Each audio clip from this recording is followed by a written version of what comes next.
In this morning's seminar, I was talking about the religion of no religion from a social point of view, and I said that this afternoon I would talk about it from an individual or personal point of view.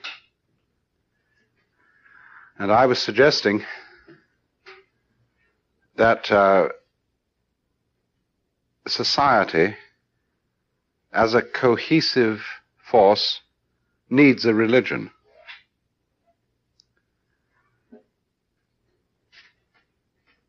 But that what we call today religions act simply as divisive forces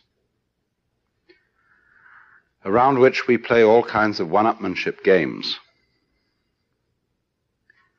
And therefore, if there would be a religion which was socially unitive instead of divisive, it would have to be one without doctrines and without organization. In other words, one of the real problems of organized religion today is its commitment to real estate. You may have read an article by Bishop Pike in Playboy about taxing the churches. And I'm highly in favor of taxing the churches, even though I run a non-profit organization. The point is that our non-profit organization is educational, and we don't own enormous blocks of real estate out of which we derive income by virtue of being a non-profit organization. All we own is what we need to operate with. So nobody wants to tax the church building, but they want to tax the hotels, the apartments, the stores, the enormous real estate, including 51% of the stock of United Fruit, owned by the Catholic Church and other organizations of a similar nature, which they can own tax-free, and have this as a separate income as distinct from that which is given by their regular contributors. So, as I said in a previous session, I've always wanted to preach a sermon at the laying of the foundation stone of a church, where I would take the text from the Bible, if a man's son ask him bread, will he give him a stone? The answer is yes. That's what you've got. It's no joke that when Peter acknowledged Jesus as the Christ, he said, "Thou art Peter," which in Greek means stone. Petros, petrified. "Thou art Peter, and upon this rock I will build my church." As I've explained, Jesus was a great utterer of koans, and this was one of the best. Kephas in Hebrew, Peter, means the same thing, rock. And the good disciple is always the rock upon which the church founders. The church is one foundation.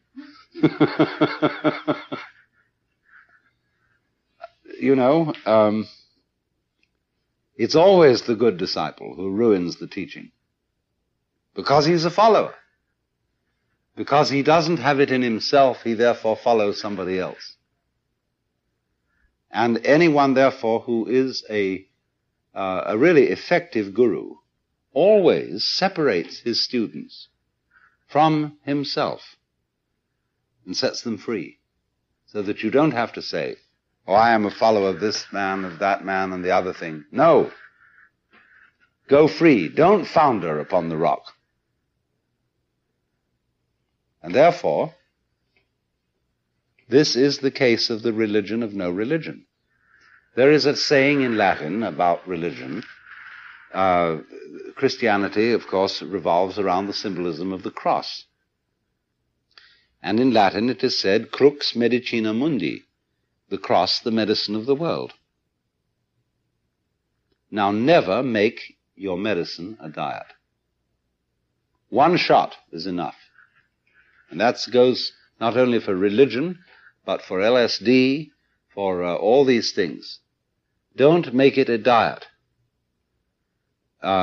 once I don't say literally one time, but enough of it to see, and that's it. If after that you keep coming back, it means you never got the point. So in Zen, there is the saying, to know your original mind, to understand your essential nature, that is the great disease of our school.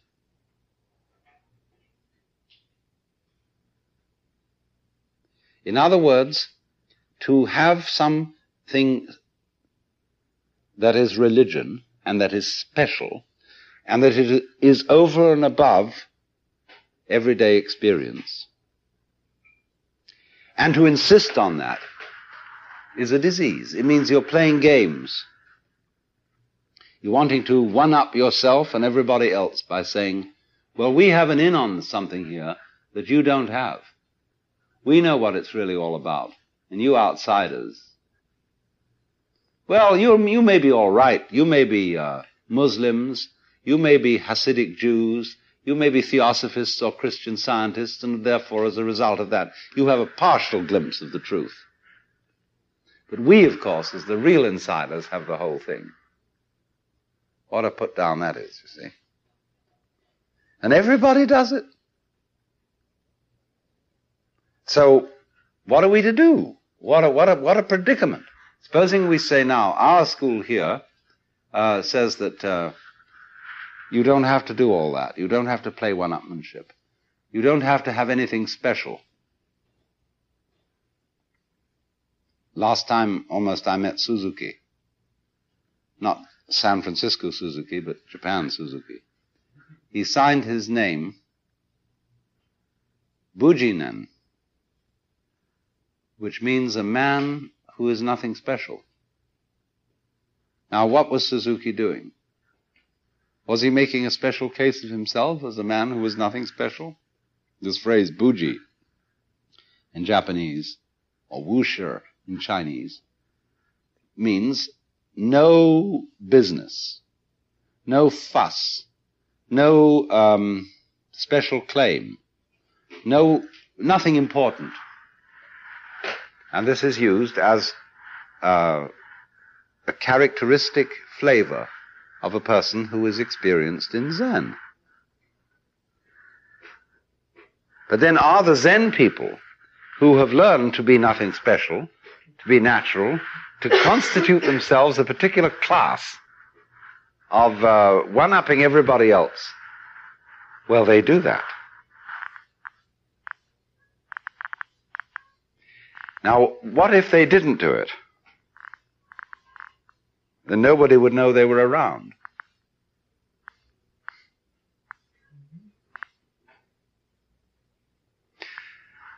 I think the best psychotherapist I know is a man who teaches photography. Nobody knows he's a psychotherapist. And he has saved the sanity and the lives of seriously disturbed people that I've known just by teaching them how to take pictures.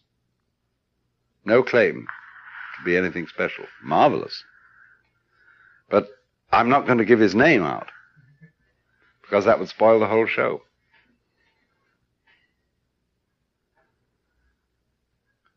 Now here is the predicament of what is called in Buddhism the Bodhisattva. They make a distinction in Buddhist philosophy between a Bodhisattva and a Pratyeka Buddha. Pratyeka Buddha means a private Buddha. That is to say, somebody who gets enlightenment, who sees through all the mockeries of life, all the illusions, who attains the final awakening, and then he sits down and enjoys it. The Bodhisattva feels, however, that he can't sit down and enjoy it unless everybody else is in on it. And so he comes back into the world looking like an ordinary everyday person. And through doing this, helps everybody else to become enlightened. But how is he to get it across without making a little difference? and saying, well, listen to it this way, in the form of a Zen story. A man came to become a monk at a Zen monastery, and the master said to him, "Where do you come from?" And he said, gave the name of his hometown or village. He said, "What did you then do?" He said, "I was a cowherd." "How did you take care of the cows?" He said, "In the morning I took them out into the fields, and in the night I restored them to the pen." And the master said, "Splendid is your ignorance."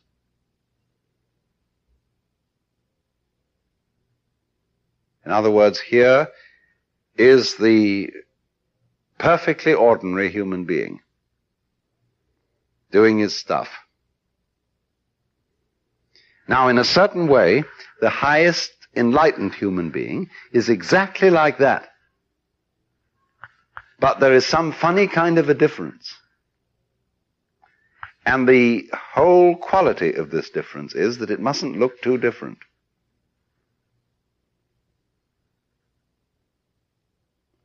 As another Zen poem says, it is like the salt in water and the glue in ink.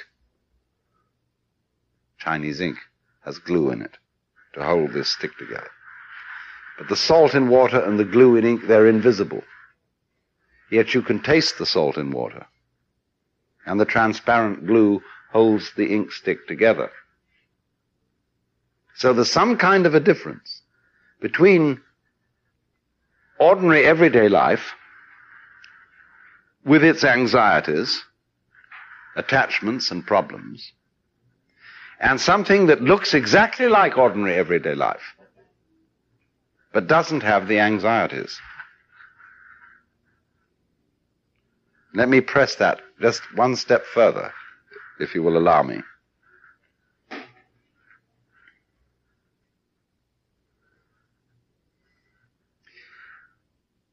You're still anxious if you're anxious about being anxious. See? You say, well, I feel guilty every time I'm anxious, because I really ought to be spiritually evolved enough not to have any further anxieties. And so, alas, I find myself with a neurotic problem. So, you find with the great masters that I've known in Zen, they don't have that hang-up at all. They're not afraid to admit that they have toothaches and have to go to the dentist and all. That's a nuisance, and that they sometimes get hot and bothered and lose their tempers and are just human like everybody else. And so you could very well say, you might almost be justified in saying to these masters, you're putting over a big hoax on us all. You're just like everybody else, and you know it. And yet in another way you're claiming to be special, that you have some special inside information, so that you're not a man of no special at all, Bujinan. You're just a human being who's conned everybody else. In fact, you are a confidence man, a trickster.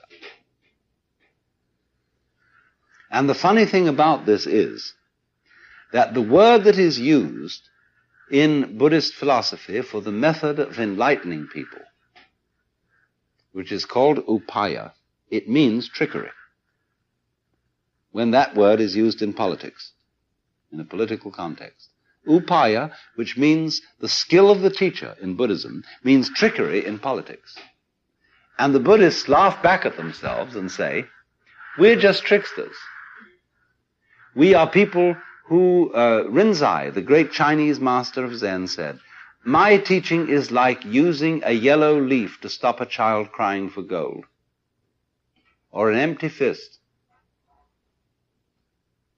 The empty fist trick, see, is you suddenly say to a child, what have I got here? See. You put it behind your back. And the more excited the child gets to find out what is in that fist, And after a long wrestle, there's nothing in it. Or when a child says, I want some gold, you give it a yellow leaf. So in the same way, the Zen teacher is saying, there is really nothing in Zen to be understood. The secret of life is that there is no secret. Only you think there has to be a secret, and since you've insisted on the idea that I, as the teacher, have some secret, okay, let's try the closed fist technique with you. In every conceivable way, when you penetrate this closed fist and you find out there's nothing in it, then the teacher will bring on you another closed fist in a different form. There is always a new koan following every other koan. And you think, oh, yeah, there may be something that I ought to get through to. There's some special thing. And when you suddenly find out that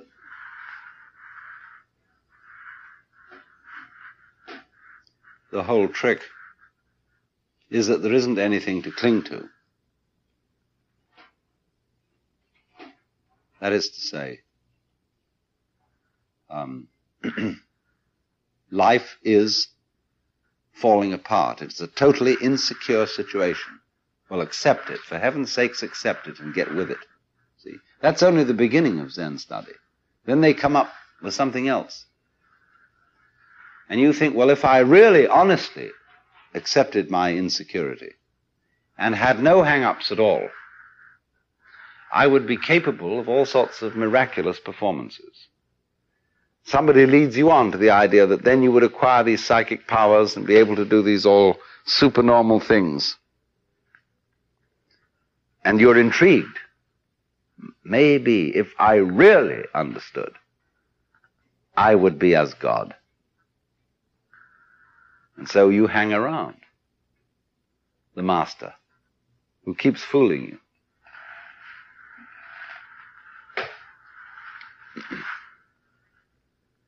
Until in the end you discover you don't need any miraculous powers. You don't need to be able to change water into wine. You don't need to be able to change lead into gold. Because what you have is what you really want. Always. And if you want to put up an objection and to say, I don't want it that way, that's because you want to object. You know, get with yourself. This is always the teaching. And all these things that seem to hang out, some goal, something you should pursue, something you should be over and above what you are here and now at this moment, they're all tricks. And the object of the tricks is to get you to see that here and now, as you are at this moment, is fine. Only if you make that an objective, and they say, well, we here accept ourselves as we are here and now at this moment, and all you common followers who don't really understand that, you're kind of on the out, so you still haven't got it.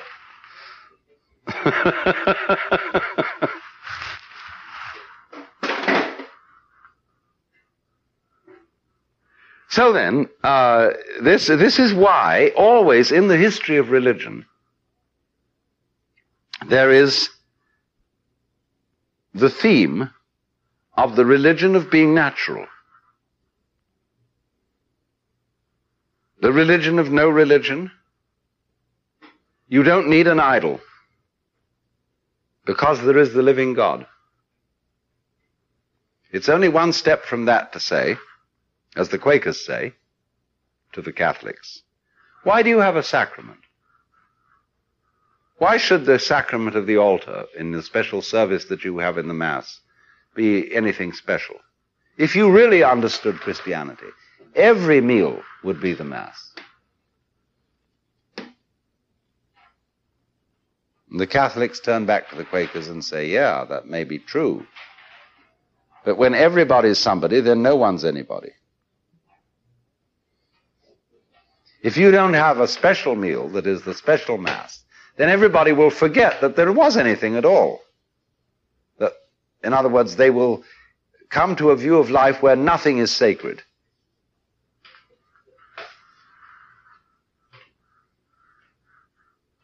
There's that line in one of Bob Dylan's songs. It's pretty obvious that nothing around here is particularly sacred.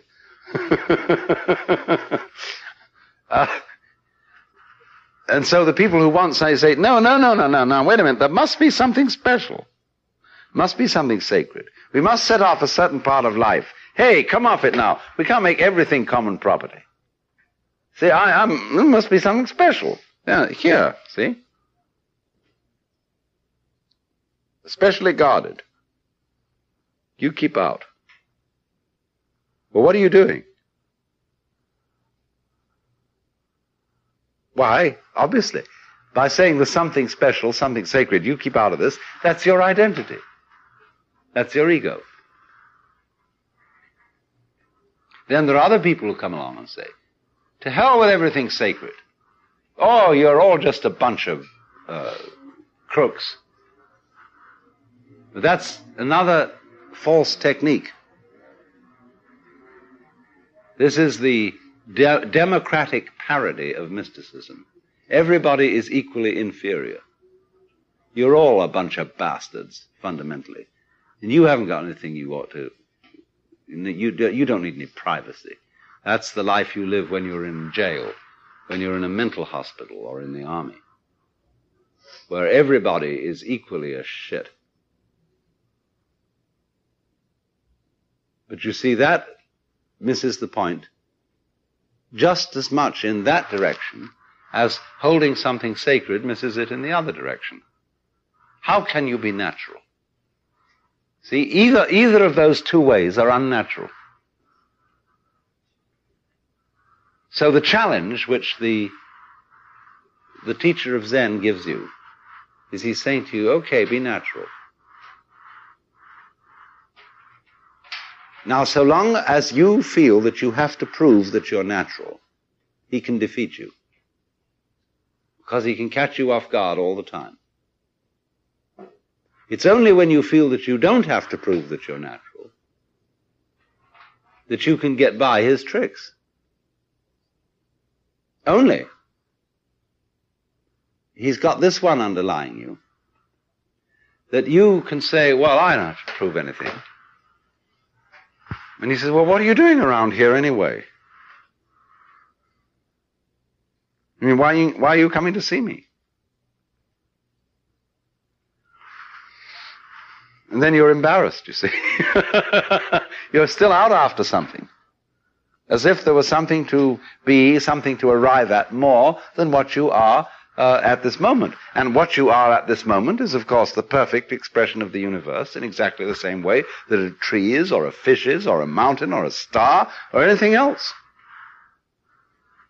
Only it's because people don't believe this that they do all their excessive things, that they have to have extra power, extra possessions, extra of this, that, and the other. They want to be loved more than anybody else because they don't know, don't realize that as you are at this moment, you're the complete works.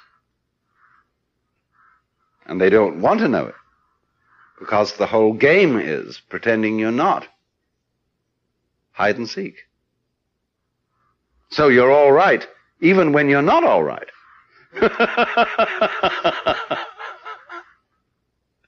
Now you see, you can think this in circles. You can go round and round with this game indefinitely. And hang yourself up and hang everybody else up. And the meaning then is that so long as we're dealing with ideas and with words and with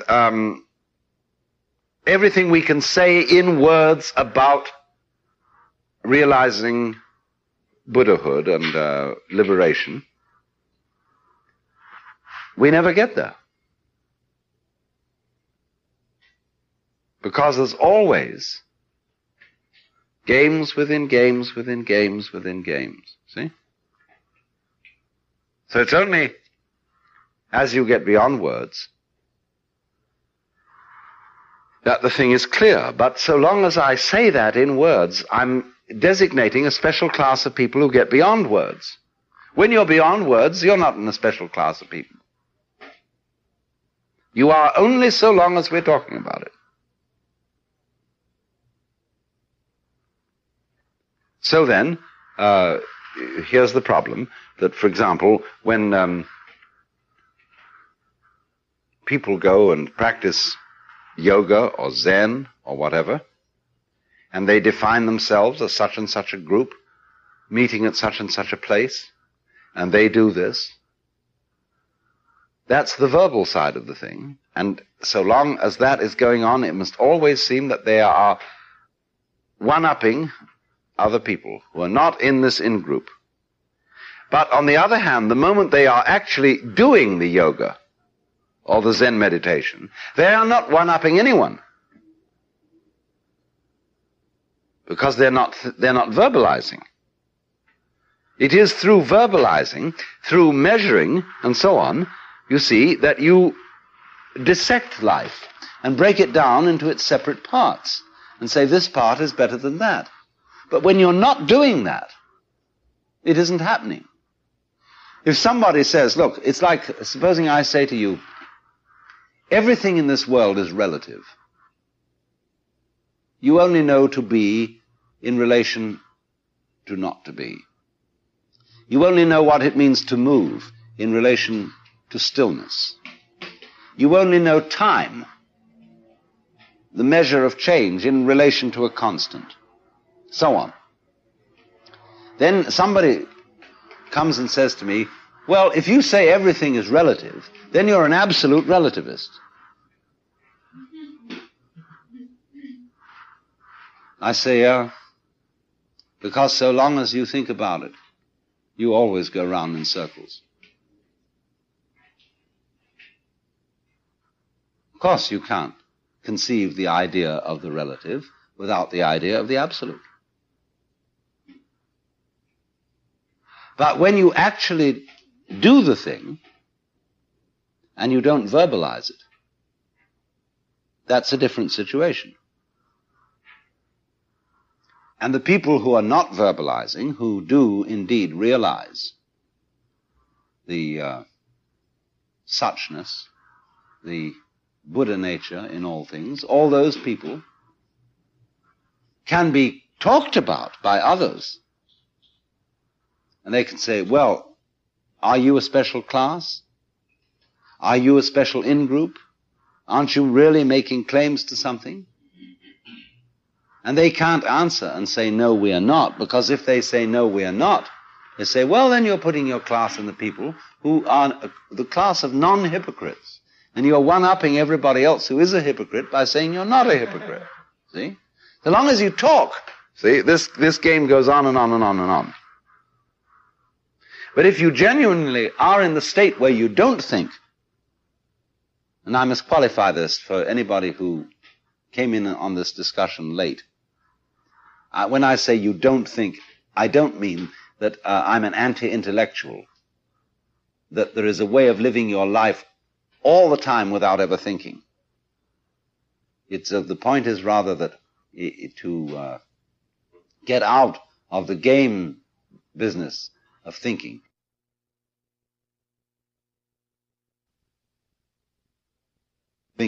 You have to spend some of your time not thinking, just in the same way as you have to spend some of your time not talking if you're going to listen to what other people have to say. To have something to think about, you must sometimes not think. That is to say, you experience directly, without symbolizing the experiences with words. In other words, to pick this up and not say to yourself, it's a beer can, or it has beer in it, but with your hands and your eyes, see, you know this directly, whatever that is, and you don't make any comment about it. You can make a comment later, but if you're commenting all the time, you're never in relation to it.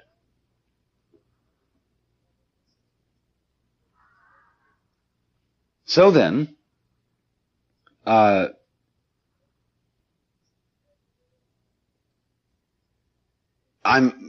trying to say what you cannot say. Because so long as you talk about the class of people who know how to suspend thinking, how to relate to the world directly, how therefore to transcend the division between I and thou, ego and universe. So long as you're talking about it, you always make those people a special class. And as it were, project upon them that they're playing the special game, I am holier than you are. And that's religion. See? Religion, we call it in the West, we say, oh, he has a religion, but it's a Sunday-only religion. He does this special activity, goes and makes weird noises in a church on Sunday, and listens to all sorts of sermons, and loves his neighbor in the church. But when he gets back to work, he's irreligious. It's just in a watertight compartment. So we know, don't we, that what is religion is supposed to be identical with everyday life. But we don't get this across because we think of religion in a very narrow way as morality. We say, all right, if this businessman is so religious that he never makes dirty deals, he never cheats anyone, he is always on the level, we say that he is truly practicing his religion. He's a genuine Christian. But this is only a fragment of it. It isn't a question of how you deal with the morals of business. What is the religious way of brushing your teeth? With 10 strokes on each position. You might say this is the devoted, determined way of brushing your teeth. But then I say, this is still in the realm of moralism. Being aware of every stroke and with it.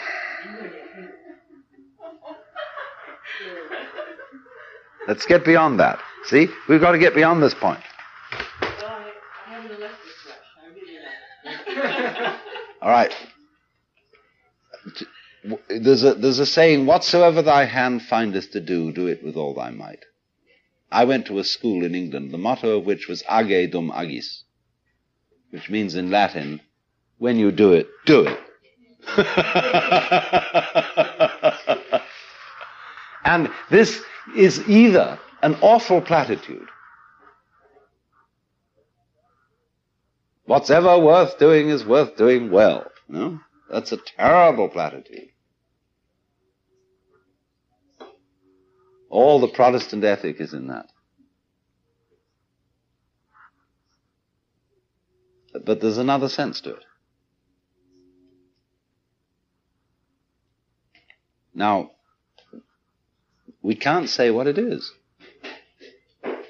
See, there's this other sense to age dum agis, which is not the moralistic sense, not the preacher's sense, not what you would say as a father to a boy or a mother to a daughter. You know, do your bit, be a good scout. There's another sense to it, and I cannot tell you what that other sense is until I stop talking. And then you can see the act that is done without somebody commenting on it and saying, this is the right way to do it, this is the wrong way to do it, this is really doing it, this is not really doing it. Because when you get into the non-verbal world, there is no difference between the act and the doer. There is no difference between the good and the bad.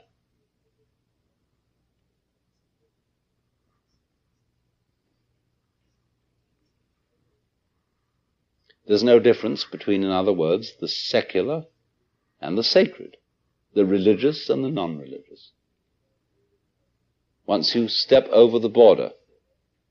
And that's why the entrance to this is in Zen parlance called the no-gate barrier, or the gateless gate. Because It looks like a gate, a barrier, something to be attained, some entrance to a special in-group, so long as you're standing outside it. But the moment you cross the border, the gate vanishes. So does the wall. And you see everybody at all, everybody in the world, as manifestations of the Buddha nature, or we'd say in Western terms of the divine power. And you see they're all just behaving marvelously in their ignorance. Splendid is your ignorance.